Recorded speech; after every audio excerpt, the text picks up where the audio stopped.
Hello, everybody. Welcome back to a new episode of Hello, I'm Listening with your main host, Woifi, and your main host. main host.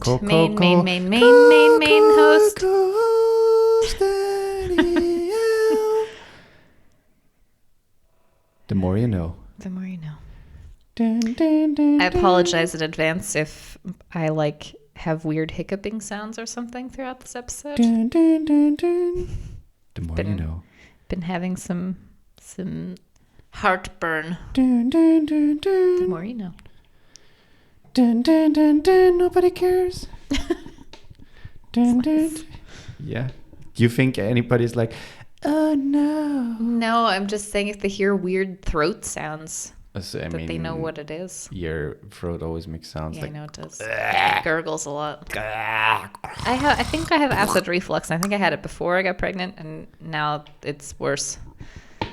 It wasn't that bad the last couple of months, though. No, they say towards the end of the pregnancy, a lot of women get really bad heartburn. Dun, dun, dun, dun. The more you know. Oh boy, it's nighttime here in Austria. It's cold and dark outside, and everybody's huddling around the fireplace, trying to warm the cold limbs from working in the woods. Yeah. And 'cause that's the only jobs we have in Austria. yeah, we're wood Working in the people. woods, we're wood people. We're wood people. Forest people. Forest people. And so, yeah. Yeah. That's why we actually urge you to go over to our Patreon and subscribe to help us out of the woods. When I say that I'm a massage therapist and I talk about my patients sometimes on this podcast, She's I'm actually talking massaging about trees. Yeah, she's going into the woods, massaging the Massaging. bark of the tree. Bark? Is it a bark? Is it bark? Bark. Yeah. The bark. Look at this tree bark. Oh, this tree is a good bark. That tree is losing some bark. I mean, that's how they would say it in Boston. Bark. Yeah, it's true. Oh, look at the bark. We should have coffee with the bark. We should talk and coffee with bark. Sorry if anybody is here from Boston. Oh boy. Yeah. I think there's no Mrs. Butterscotch here today. Oh no. I mean, the thing is, don't say it too loud, because if you say Mrs. Butterscotch 3 times, she will stand behind you. It's a superstition. With butterscotch. Ooh. I just gave you a great segue and you just went over it. Superstitious, super extra fabulating segue. Although I don't think that's technically a superstition. No, it's not. It's what do you call it? A tall tale or a... Yeah. A tattletale. A tall tale. Tattletale. A tattletale's a snitch. And tattletale gets stitches. As the common phrase goes. It's a very common. Tattletales get stitches. That's what they say in the prisons. Yeah, tattletales get stitches. You know what they say. Tattletales get stitches. Just like, yeah, no, I know that's what they say.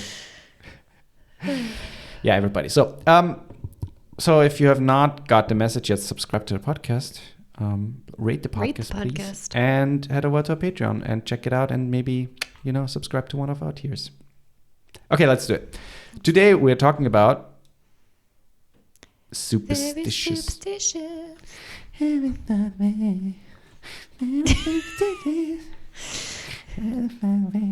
Okay, I'm actually starting with one that is very well known here, and that is very commonly done in Austria, which is the knocking on wood. We do that in the US too. No, I know. I'm not saying that it's. I'm not saying that's only done in Europe, but it's from Europe. Really? Yeah, the origin is from Europe. Okay. It's they say Celtic or British, something like that. Okay. And the actual origins and even meanings of the phrase are as varied as the cultures which use it, with some suggesting roots in the Indo-European or Celtic belief that spirits, good and bad, reside in trees, who could be either called upon for protecting or chasing away by knocking on their home and others. Yeah. So that's the Wait, it's good spirits or bad spirits? Both. Technically, both resides.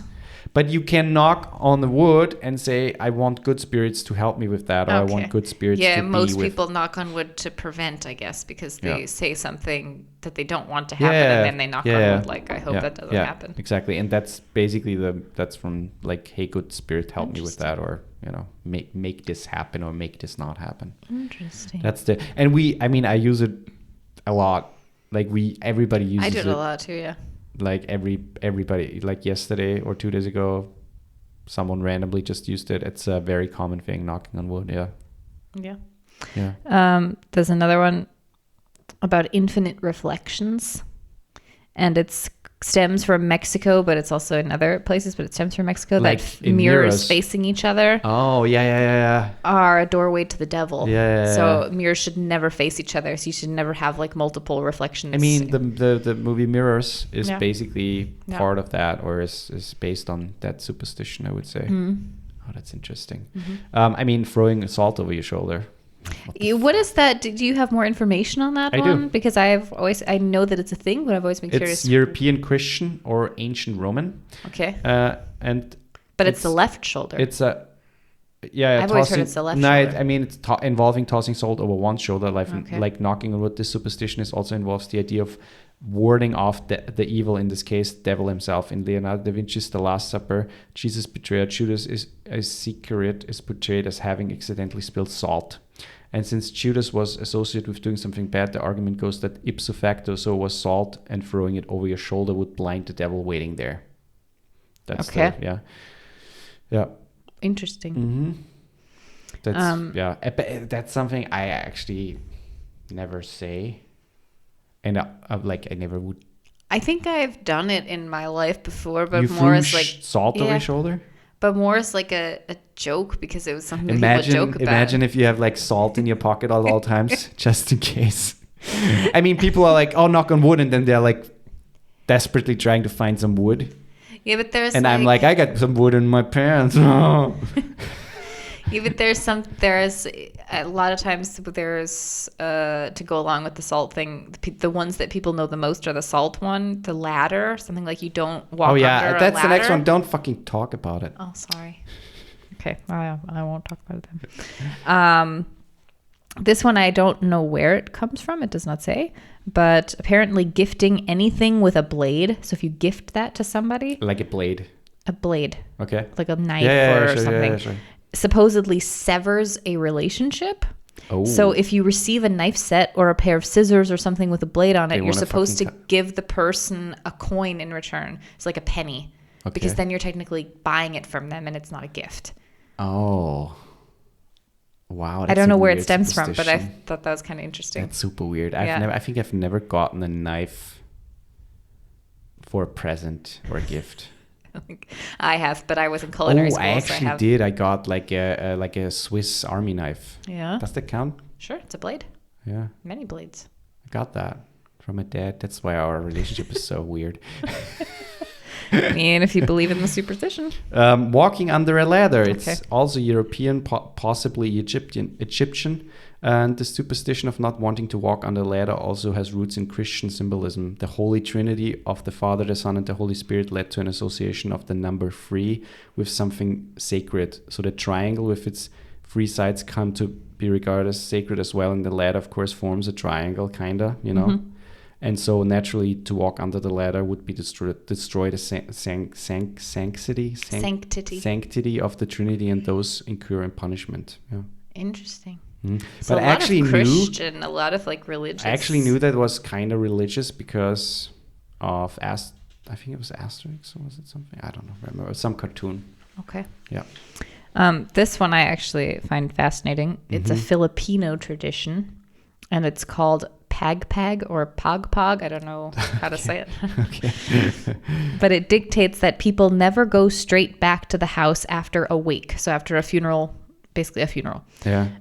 Otherwise, a bad spirit might tag along and come inside. Oh. Mourners will make a stop at a restaurant or a store first, just in case. So people stay here, please.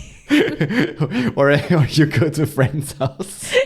Why do you come over after a week? Oh no reason. And all of a sudden they get possessed and die. Or the poor store owner has like ghosts in the store. Oh, that's funny. Yeah. I mean, it's also tragic, but it's funny. Broken mirror, I mean, that's also that was the next one I was going to say. Ancient Greek, Roman, European, the belief that a broken mirror brings bad luck most likely has its origin in simple fact that reflections of ourselves are uncanny and often unnerving, especially, with the broken glass. Mm-hmm. And it says particularly on a bad hair day. So humans have long had associations with them. Take, for example, the Greek myth of Narcissus, or the idea that the crack in the mirror would somehow break in a charm or trap one's soul. I mean, do you know the myth of Narcissus? No, we didn't learn a whole lot about Greek mythology. I mean, it's super interesting. Narcissus and narcissism, so it's like that's related, and it's based on that thing where he's so beautiful and he couldn't stop looking at himself, and that ultimately led to his demise. Okay. Yeah. But there's more, actually. I mean, it's kind of interesting. So it was the ancient Romans, however, who contributed the notion that a broken mirror would bring 7 years of bad luck. Since it was believed that only poor health would cause a mirror to crack, and the number 7 was seen by the Romans as the number of years required to complete the full life cycle of sickness and renewal, which is kind of funny because cells take 7 years. They say so after 7 years, all of your cells in the body, like all of them, have replaced. Yeah, which is kind of interesting. So as a result, a broken mirror meant you were headed toward a death spiral that might take 7 years to pull yourself out of. But then those same Romans felt you could prevent the horrible outcome by gathering the broken pieces of the mirror and burying them by moonlight. So should we really trust them? I mean, that's also something. Yeah, gather them and bury them by moonlight. Like that seems so random. Like a few Romans sit together, eat their grapes and drink their wine. And like, hey, what if we come up with these super weird things and then we just, head out at moonlight and look at all the stupid people. Yeah, but you know how superstitions technically usually start, though? I mean, I would guess. Drunk people? Maybe. But, they somebody does something and they're like, that could be bad luck. Yeah, sure. And the same, they try to resolve it. And so one guy probably was like, okay, I'm just going to go bury this mirror then. And it happened to be full moonlight when he was burying it. Yeah. And then nothing happened to him. That's so not he was like, that must be resolving a superstition, but yeah. No, but if that's part of it, then that you can bury it by moonlight, then you say, okay, this guy went out at moonlight, just happened to, bury it during that time. And then nothing happened to him. Yeah. So then he thought, okay, it's because I did this that nothing happened. And that's, things like that. Start that way, I would guess. Okay. Whistling while you work may be an issue in Lithuania, where it's forbidden to whistle indoors because the noise is believed to summon demons. That's funny. It's forbidden to whistle indoors in Lithuania. Oh, wow. So if I ever work that's a big superstition if it's forbidden in the country. I have another one. Yeah, you would have summoned lots of demons because you whistle a lot. I have another one that along the name already. Step on a crack, break your mother's back. Do you know that? I have never heard. You've never heard that? No. We say it a lot in the US. Another superstition involving something cracked or broken being associated with bad luck is the superstition of stepping on a crack. I mean, I knew that as foretelling or even causing harm to a family member, as mirrors, cracks in the earth on a sidewalk or almost anywhere have long been seen as a portal to realms of supernatural for both good and ill. To step on those cracks might be to invite or release unwelcome spirits into the world, ready to do one harm. But it's kind of funny because there's this child's game where you try to avoid stepping on cracks. Yeah, but that's the reason. It came from that. Obviously, yeah. We did that as kids. That whole don't step on a crack or you'll break your mother's back was a big thing when we were kids. And that's so horrible. But if somebody... what we would do if somebody said that, because our side, the sidewalks in the US, they're not like here where it's just like one long paved thing. It's like squares. They look like squares, so there's cracks in every few steps. And as kids, if somebody would say that, anyone who was walking with them would purposefully step on all the cracks. So challenge luck. Yeah, basically. Wait, I'm trying to find a good one. I mean, I have one. Lucky horseshoe. It's commonly thought to be lucky as the horseshoe. Earliest origin of this horseshoe function as a good luck charm resides in its vulva shape, which is kind of funny, and the in invocation of the pagan moon goddess Diana and her sacred vulva. Her sacred vulva? Yes. Yeah, and there's technically more, but yeah. So. In Turkey, an itchy right hand means you'll come into some money, but an itch on your left means you'll lose money. Okay, wow, that's stupid. It's stupid. Friday the 13th. It's also from Europe, probably also Christian. Like the number 7 for the Romans, magical signifies has been attached to number 13, but this time it's unlucky rather than lucky. The number 12 has frequently been seen as positive, but naturally making its nearest neighbor number to the north negative. So like the other superstitions surrounding the Last Supper, the 13th is also seen unlucky because one again, the great betrayer Judas was the 13th member of the dinner party that led to Christ's crucifixion, if we believe that. Dude couldn't catch a break. In addition, on Friday, the 13th of October, 1307, King Philip IV of France arrested and put to death hundreds of the Templar Knights. Yeah. This is not necessary. I mean, a lot of times I think we associate superstition with a bad thing. I mean, not necessarily. But superstition can also be a throw thing. A penny into a well or something, or like a wishing well. Sure. That's a superstition. Sure. But this one, according to a Russian superstition, which a lot of people have heard this one, I guess, bird poop that lands on you or something that belongs to you will bring you wealth. Something to keep in mind next time you're reading under a tree. Yeah. Also, don't lick it. Black cats. That's a massive superstition. But cats, isn't it mostly if they cross your path? Yeah, though cats have often been associated with good luck rather than its opposite, and we're even worshipping as gods in ancient Egypt. Things took a turn for the worse for our dark-colored feline friends sometime around the Dark Ages, when in 1232 AD, a papal bull by Pope Gregory the Ninth declared them an incarnation of Satan, according to People's Magazine. People magazine was around back then already. Things only went downhill for black cats from there, with people of Middle Ages burning them in bonfires on holy days like Shrove Tuesday, the first Sunday of Lent, and even Easter, and with the Puritans in America connecting them to practice of witchcraft. Also, the color black has long been associated with evil and death, which didn't help matters for our furry friends who had the misfortune of being born a color of night. I love black cats. I just pet a black cat today. That will bring you 7 days of luck. And 13 years of nothing. I don't know. An Italian superstition says that if an owl ends up in your house, someone in your family will die. Oh. But who? Who? There's an owl in this room. Who? Fingers crossed.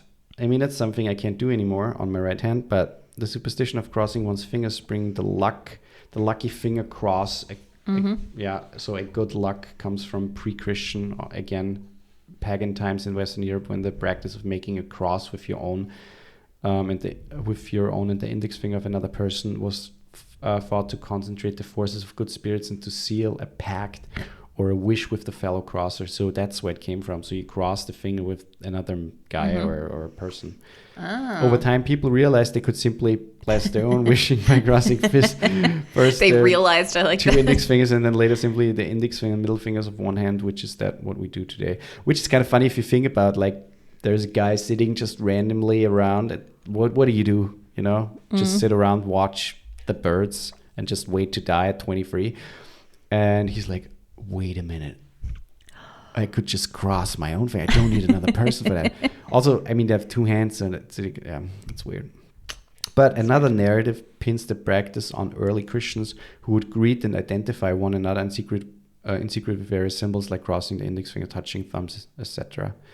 So that's also something, that they were able to identify each other. Okay. I mean, at some point, Christians were.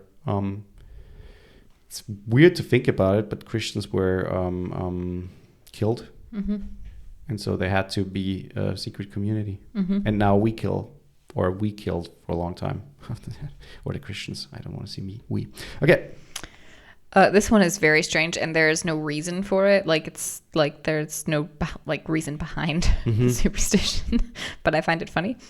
Syria banned yo-yos in 1933 over fear that they would cause a drought. That makes sense if you think about it. If you drop a yo-yo accidentally in a spring and it would clog the spring. What the fuck? Okay, chewing gum at night in Turkey. Chewing gum at night. Have you ever had an irrational fear of accidentally consuming dead flesh? Well, in Turkey, it is thought that after dark, chewing gum is magically transformed like the Mogwai in the movie Gremlins, who turn into monsters if they eat after midnight, into flesh of the dead. So if you chew, they believe, I don't know if they believe, but it's a superstition. So if you chew gum at night in Turkey, you're chewing dead flesh. Mm-hmm. Yep. You can read another one. The number of 4 in China. Also, I don't read it, Danielle. That's all coming from my memory. As we've seen with numbers like 13 and 7, numbers are frequently assigned different magical significance or status depending on the culture in question. For the Chinese, the number 4 is a no-no due to its similarity in pronunciation in Chinese to the word for death. Mm-hmm. Yeah. Okay, this one comes, from Germany. Ooh, the Germans. Jawohl! In Germany, you can't congratulate a person before their actual birthday. This superstition goes back to the belief that demons can hear the good wishes and consequently do their best to make them not come true. But even when it's midnight and you're finally allowed to congratulate your German friends, party-related danger still lurks around the corner. When you make a toast to them, you'll have to look everyone straight in the eyes when you clink glasses. Oh, yeah. This way, you'll make sure that A, there's no poison in your drink, the origin of this superstition, and B, your love life won't be ruined for the next 7 years. Yeah. That's the thing here, too. That's so weird. If you ever clink glasses, they always look you in the eye and you look them in the eye. I think in Ireland, when you take a shot, and we always did this in Milwaukee too, but when you take a shot, you always bang it on the table first and then you drink it. So you never clink, you bang it, and you all bang it close together on the table. And that was because when you bang it, maybe some drops fly out, and then if there's poison in someone's drink, then the other person gets it too. Yeah. Curse of the Evil Eye, Mediterranean and Middle East. It's a common belief spanning the Mediterranean, Middle East, and South Asia that's been held for thousands of years, that to achieve too much success would be to invite the anger or inspire the envy of the gods, who would then smite the unfortunate individual with a reversal of fortune. In response to the fear of this curse, people across the ancient Mediterranean began fashioning amulets and beads with an image of an evil eye, sometimes referred to as natsars, which would then help ward off the horrible untoward fate. But if you think of Elon Musk or Jeff Bezos, then you know that it's not true. Okay. This one comes from Great Britain. Oh. Mm-hmm. I was waiting for the accent to come. My. Keep going, my. So, if you see a magpie, it's a type of bird. Do you know a magpie? Oh, of course I do. Keep going, my. If you see a magpie in Great Britain, you better greet them politely. Good morning, Mr. Magpie. How is your lady wife today? No. Do it. But exactly that. Good morning, Mr. Magpie. Do it in an accent. Good morning, Mike. Good morning, Mr. Magpie. How is your lady wife today? How is your lady wife today? Forget this little greeting and bad luck will follow you for the rest of the day. This tradition probably comes from the fact that magpies are usually found in pairs, so a lone magpie signifies sadness. If you add 1 for sorrow, 2 for joy to your greeting, you'll further ensure that the magpie will be friendly and won't steal any of your shiny belongings. Tucking thumbs in inside of a cemetery. What? Japan. Like the fear of the word 4 in China, hinging on the similarity. Doing what with your thumbs? Tucking thumbs. What does it mean? Tucking thumb inside. In its pronunciation to the Chinese word for death, the Japanese similarly tuck in their thumbs when in a cemetery visiting the graves and dead relatives. This comes from the connection between the Japanese word thumb and its meaning as parent finger, and to tuck in one's thumb inside a cemetery, then it's to protect one's parents from death. Mm-hmm. Mm-hmm. But what is it? Like hiding your thumbs. Yeah. So your thumbs are not exposed. Yeah. Okay. In Poland, Bags, so like purses, I guess they're talking about. Bags have no business being on the ground in Poland because it is believed that if you leave your bag unattended, money can easily jump out from there. The Polish also have an interesting history of superstitions surrounding death and funerals. Some believe that if there is a death, you should bury the body before the next Sunday, or else another death in your circle will soon follow. Oh, wow. That's weird. Okay, so what if somebody dies like late on a Saturday night or something? Then you have to bury them real fast. What are you doing right now? I'm at the bar. Why? We have to bury him. He just died. Itchy palms. Do you know that one? No. Caribbean. Depending which palm. I mean, said palm. You said it already. But it's kind of similar which palm. If it begins to itch, you may find yourself in the Caribbean with a bit of extra spending money or in the red. It's a common belief that an itchy left palm means you will owe money soon, whereas an itchy right palm means money's coming in your way. Oh, it's interesting because the one that I read was the opposite. There's an explanation that might tell us why such distinction. The left hand seems to hold passive energy and the right hand active energy, which symbolically could explain the coming in and out of money. Mm-hmm. Yep. Sorry. That one's weird. Okay, in Sweden. Killing a spider is a no-go in Sweden. Oh, wow. Because superstition says that this will cause it to rain the next day. However, before you flee your spider-infested house, be aware that it might be even more dangerous outside. There are two kinds of manhole covers in Sweden. One with an A on it and one with a K on it. You should always look carefully and never ever step on the one that has an A on it. Uh-huh. The A can stand for a number of unpleasant things, like, I'm not even going to try to pronounce that in Swedish, but it means discontinued love or unemployment. That house full of spiders doesn't look so bad now. Oh, but yeah, I don't like to kill spiders. I don't either. Unless I have to. But I usually or unless you don't like them, and then all of a sudden you're like, kill it. Yeah, that's true. Yeah. I have another one. Okay. The upside down umbrella curse. Okay. In Whimsylandia, it is believed that opening an umbrella indoors will bring bad luck, but taking it a step further, the upside-down umbrella curse is a humorous and entirely made-up superstition. According to this quirky belief, if you accidentally drop your umbrella and it lands upside down, it's said to summon a mischievous rain gnome named Gustav the Drizzlebringer. Gustav is known for playfully causing minor inconveniences and pranks, like making your shoelaces tie themselves together or turning your toast into soggy bread. To avoid this curse, superstitious Whimsylandias will always ensure the umbrellas land right side up, that they happen to drop them indoors. That might even perform a whimsical little dance to appease Gustav and ensure that he stays away. Of course, this superstition is all good fun and serves as a source of amusement. Okay. Yeah, that was totally fake, by the way. There's no whimsy. Yeah, I was going to say, what land did you just say? And I also read that this is completely entirely made up superstition. Yeah, when you first said the land, I was like, I feel like you just mispronounced something, and I'll come back to it. In France, there's a couple here. In France, unless you're in France where they have a saying, I'm not going to say it in French, spider in the morning, sorrow. The French have a long list of weird superstitions around animals, including the belief that if a bird looks through your window, something bad will happen. Or this one's interesting, if a pregnant woman sees an owl, she will give birth to a girl. Which is funny because we just saw an owl the other day and we never see owls. I don't know if it was a cout or like a rat, a proper owl. It was sort of that, yeah. And my name is French, so maybe there's a connection there. Anyways, most importantly, though, be extra careful when it comes to your meals. If you leave bread lying upside down, then the people who were meant to eat it will be cursed. What the fuck? And it's so weird, some things. Okay, I have another one that is actually true. So in Spain, there's a funny superstition that claims if you accidentally put your shoes on the wrong feet, you will have good luck for the rest of the day. According to Spanish folklore, wearing your shoes on the wrong feet symbolizes a playful defiance of routine and order. It is believed that by disrupting the natural order of things, you invite positive and unexpected events into your life. This superstition is often shared among friends and family as a humorous way to bring a bit of luck into someone's day.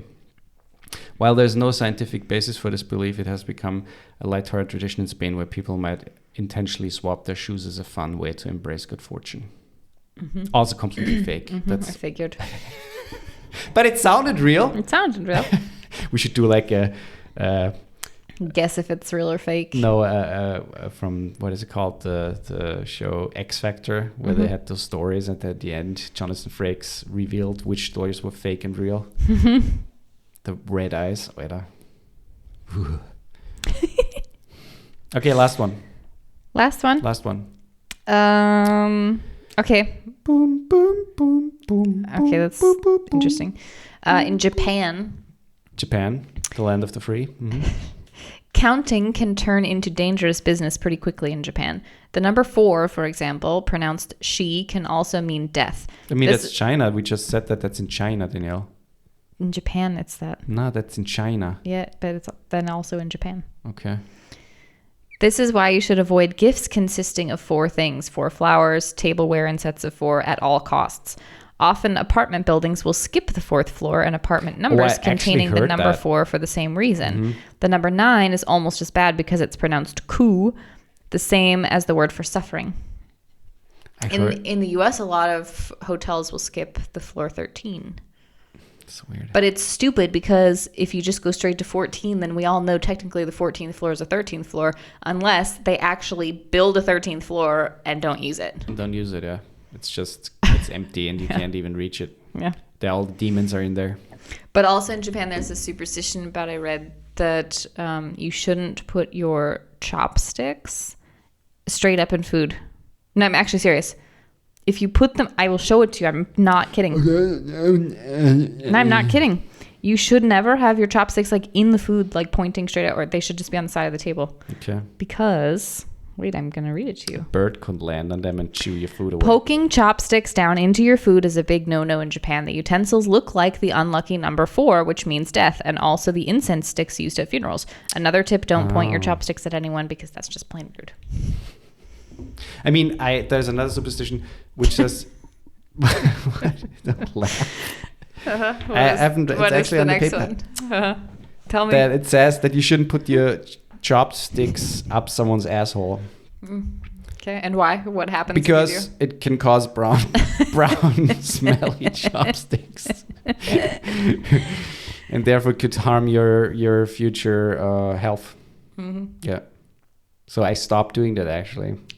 Okay. That was the reason. That was the reason? Yeah. Before that, you were just gladly putting chopsticks up people's asses and then continuing to use them? Yeah. It's pretty gross. I mean, that's what pretty much everybody does here. And that's how you use chopsticks in Austria. Oh, yeah. So that's what you do before you eat. The waiter is like coming, gives you the chopsticks, pulls his pants down, and you go for it. Nice. Go for the old brown hole.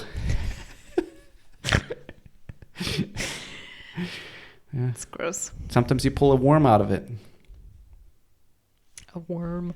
Oh, wait, there was one more I wanted to share, but I wanted to find the reasoning behind it because I only know a little bit.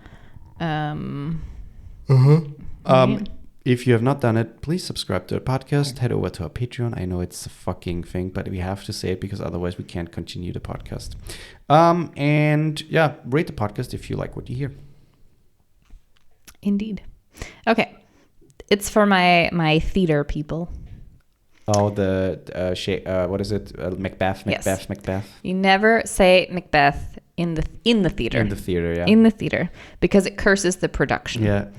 There's a Simpsons episode where in London they go to theater and Homer says it.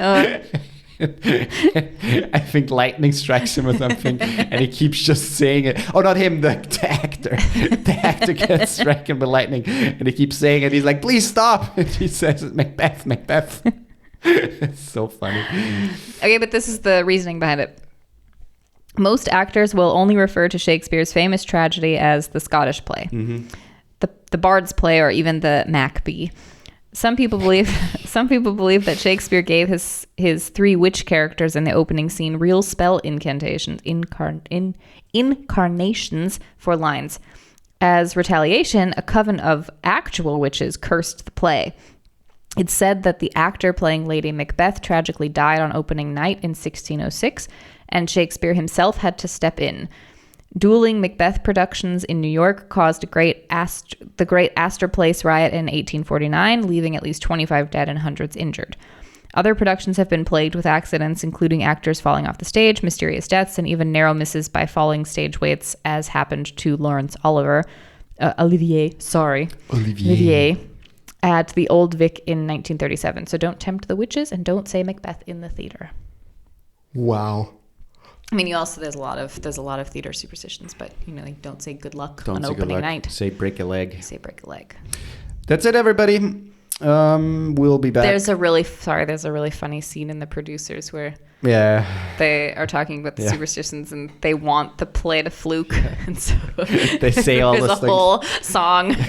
Okay, everybody, that's it, everybody. We see each other next week. Indeed. And boo. Watch out for deer.